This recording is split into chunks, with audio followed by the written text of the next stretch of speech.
Price action trading పై అశోక్ దేవనం ప్రియ conduct చేసే webinar కోసం ఈ నెంబర్ కి కాల్ చేయండి. నమస్తే, వెల్కమ్ టు సుమన్ టీవీ. నేను విష్ణు. ప్రస్తుతంతో పాటు qualified person finance professional QPFP చారి గారు ఉన్నారు. వారితో మాట్లాడదాం. సార్ నమస్తే. సార్ చారి గారు నమస్తే అండి. సార్ చారి గారు, వెల్కమ్ బ్యాక్ సార్. చాలా రోజుల తర్వాత సుమన్ టీవీకి రావడం జరిగింది మా ప్రేక్షకుల కోసం. సో అయితే చారి గారు, మన తాత ముత్తాతలు పెద్దవాళ్ళు వారసత్వ సంపదగా మనకి ఆస్తులు ఇస్తుంటారు. సో కొంతమంది ఏం చేస్తుంటారంటే ఆస్తుల్ని సక్రమంగా వాటిని పరిరక్షిస్తుంటూ, అంటే అప్పట్లో పెద్దవాళ్ళు ఒక 2 కోట్లు ఒక 3 కోట్లు విలువ చేసే ఆస్తులను ఇస్తే దాన్ని నెక్స్ట్ జనరేషన్ వాళ్ళు పెంచి దాన్ని ఒక 50 కోట్లకు 100 కోట్లకు తీసుకెళ్తుంటారు. ఇంకొక రకం కేటగిరీ ఆఫ్ పీపుల్ ఉంటారు. అప్పట్లో పెద్దవాళ్ళు 2-3 కోట్ల రూపాయలు అంటే ఆ వాల్యూ ఉన్న ప్రాపర్టీస్ని ఇస్తే వీళ్ళ జనరేషన్కి వచ్చే లోపల చివరికి ఏమీ లేకుండా పోతుంటుంది. పెద్దవాళ్ళు చెప్తుంటారు, బాబా అప్పట్లో వీళ్ళ తాతగారు వీళ్ళకి ఒక 50 ఎకరాల పొలం ఇచ్చారు బాబా, ఇప్పుడు చూస్తే ఒక 1/2 ఎకరం కూడా లేదు, మొత్తానికి వీళ్ళు అన్ని ఖాళీ చేసేసారని చెప్తుంటారు కదా. మరి ఈ విధంగా మన తాత ముత్తాతలు మన పెద్దవాళ్ళు మనకిచ్చే ఈ వారసత్వ సంపద ఆస్తుల్ని మనం ఏ విధంగా సక్రమంగా వాటిని పరిరక్షించి ఆ సంపదను వృద్ధి చేసి నెక్స్ట్ జనరేషన్స్కి మనం ఏ విధంగా అందించాలి అంటారు వాటిని?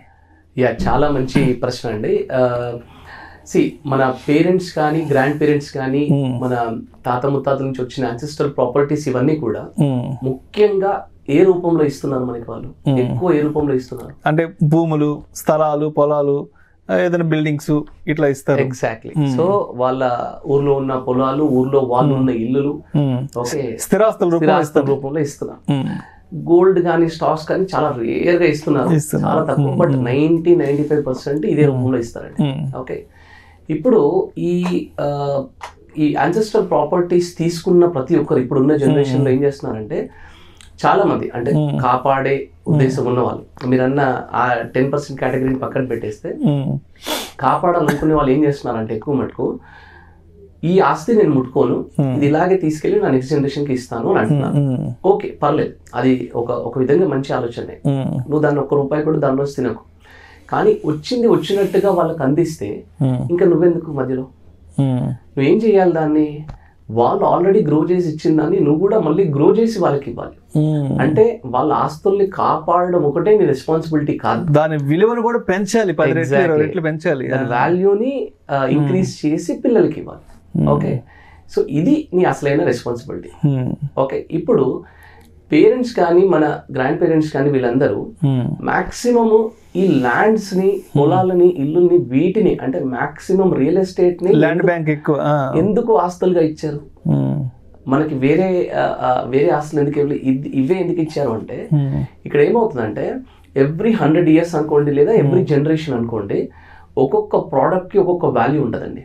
For example last 100 years generation ని తీసుకుంటే ల్యాండ్స్ కి ఎక్కువ వాల్యూ ఉంది కాబట్టి ల్యాండ్స్ ఇచ్చారు, దాన్ని మనం ఆస్తులు అంటున్నాం, దానికి వాల్యూ ఎక్కువ ఉంది.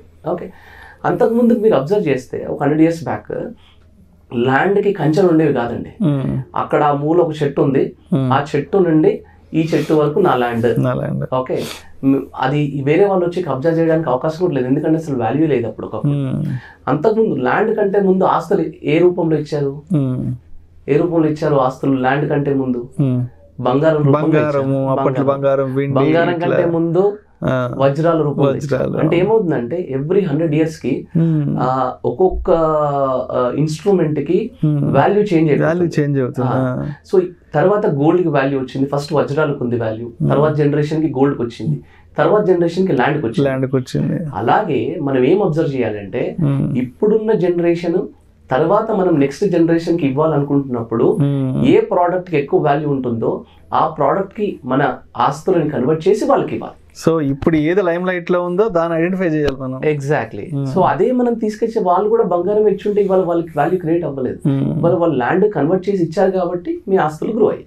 ఓకే, ఇప్పుడు వాల్యూ ఎక్కడ క్రియేట్ అవుతుంది అనేది మనం కొంచెం బాగా అబ్జర్వ్ చేసి చూడాలి. ఓకే, ఫర్ ఎగ్జాంపుల్ మన మెట్రో సిటీ ఉంది. ఓకే, ఫర్ ఎగ్జాంపుల్ హైదరాబాద్ లో హైయెస్ట్ గ్రో అయిన ల్యాండ్స్ ఎక్కడ ఉన్నాయండి? ఈ Kokapet financial district, Kokapet, hitech city. Okay, ఇక్కడ ఈ ల్యాండ్స్ గ్రో అవ్వడానికి మెయిన్ రీజన్ ఏంటి? అంటే ఆ చుట్టుపక్కల వచ్చినటువంటి డెవలప్మెంట్ యాక్టివిటీస్, ఐటీ కంపెనీస్ రావడం, అంటే ఫైనాన్షియల్ గా బాగా స్ట్రెంథెన్ అయింది ఆ ఏరియా అంతా. కరెక్ట్. అంటే దాని అర్థం ఏంటంటే బిజినెసెస్ అక్కడ గ్రో అయ్యాయి.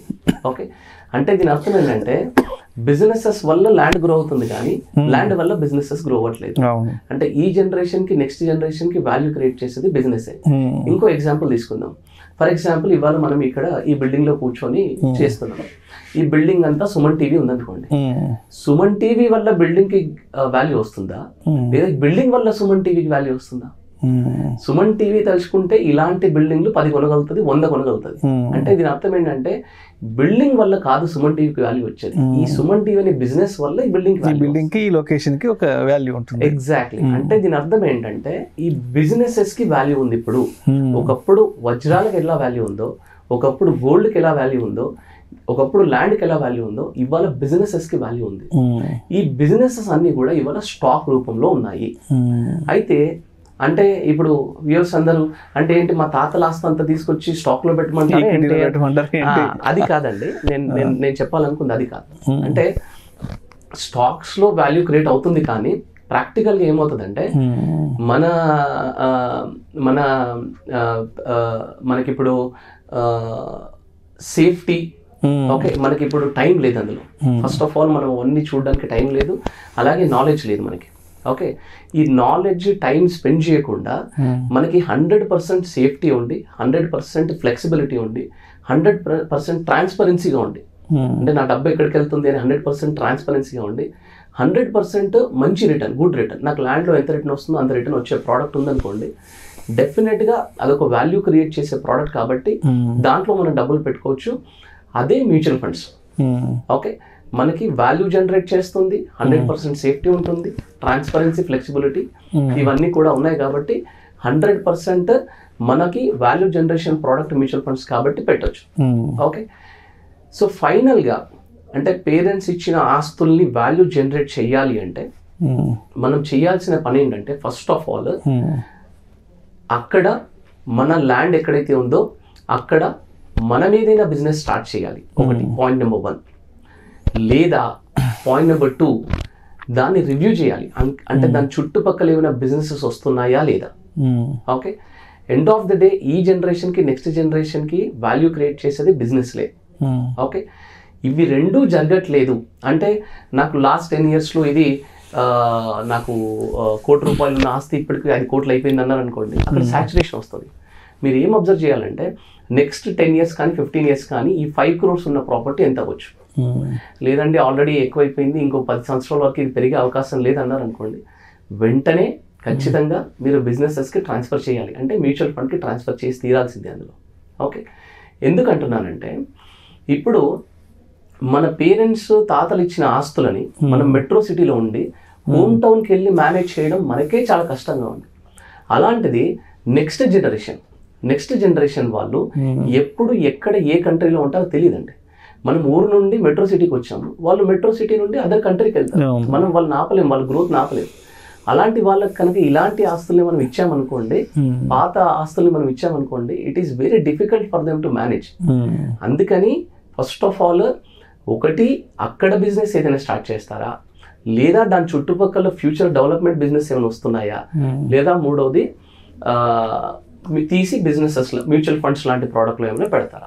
ఇలా వాల్యూ జనరేట్ చేసి ఇవ్వాలి తప్ప. ఫర్ ఎగ్జాంపుల్ నాకు కొంతమంది ఫ్రెండ్స్ కానీ మన రిలేటివ్స్లో కొంతమంది ఉన్నారండి, వాళ్ళ ఊర్లలోనేమో 10 కోట్ల భూములు, 5 కోట్ల భూములు ఉన్నాయి. ఇక్కడ చూస్తేనేమో సొంత ఇల్లు లేదు, కారు లేదు, అసలు ఒక 25-35 వేలకి జాబ్ చేస్తుంటారు. వాళ్ళు తినడానికి కొంచెం కష్టం అవుతా ఉంటే చూస్తేనేమో వెనకాలేమో 10 కోట్ల ఆస్తి, 5 కోట్ల ఆస్తి ఇలా ఉంది. వాళ్ళని చూస్తే నాకు ఏమనిపిస్తుంది అంటే అదేదో సినిమాలో ఆ కోడిని అక్కడ కట్టేసి ఇక్కడ కూర్చొని రైస్ తింటా ఉంటారు చూడండి, దాన్ని చూసుకుంటూ ఎంజాయ్ చేస్తూ తింటా ఉంటారు చూడండి. అంటే అసెట్స్ పరంగా రిచ్ బట్ క్యాష్ పరంగా పూర్. నేనేమన్నానంటే ఐదర్ మీరైనా దాన్ని ఎంజాయ్ చేయండి, లేదా నెక్స్ట్ జనరేషన్ కి వాల్యూ అయినా క్రియేట్ చేయండి. ఏమీ చేయకుండా అటు మీరు చేయట్లేదు, అటు వాళ్ళకి వాల్యూ క్రియేట్ చేయట్లేదు, రెండూ చేయట్లేదు. సో ఇలాంటి ఆస్తులు చాలా ఉన్నాయండి, ఇలాంటి వాళ్ళు చాలా మంది ఉన్నారు. ఈ ఎస్పెషల్గా ఈ వీడియో వాళ్ళకి చాలా ఇంపార్టెంట్. నేను ఏమంటానంటే అవి తీసుకొచ్చి మీరు ఎంజాయ్ చేయమని నేను చెప్పట్లేదు, బట్ నెక్స్ట్ జనరేషన్ కి అందిస్తాం అన్నప్పుడు మాత్రం ఖచ్చితంగా దానికి వాల్యూ క్రియేట్ చేయాలి. వాల్యూ క్రియేట్ చేయాలి అంటే ఈ 3 ఆప్షన్స్ చూడాలి. బిజినెసెస్ లో అక్కడ బిజినెస్ పెడతారా, చుట్టుపక్కల బిజినెస్ వస్తున్నాయా, లేదా తీసి మ్యూచువల్ ఫండ్ లో పెడతారా. So end of the day value create చేయాలంటే మాత్రం బిజినెస్ ని యూజ్ చేయాల్సిందేనండి. Thank you so much Chari గారు.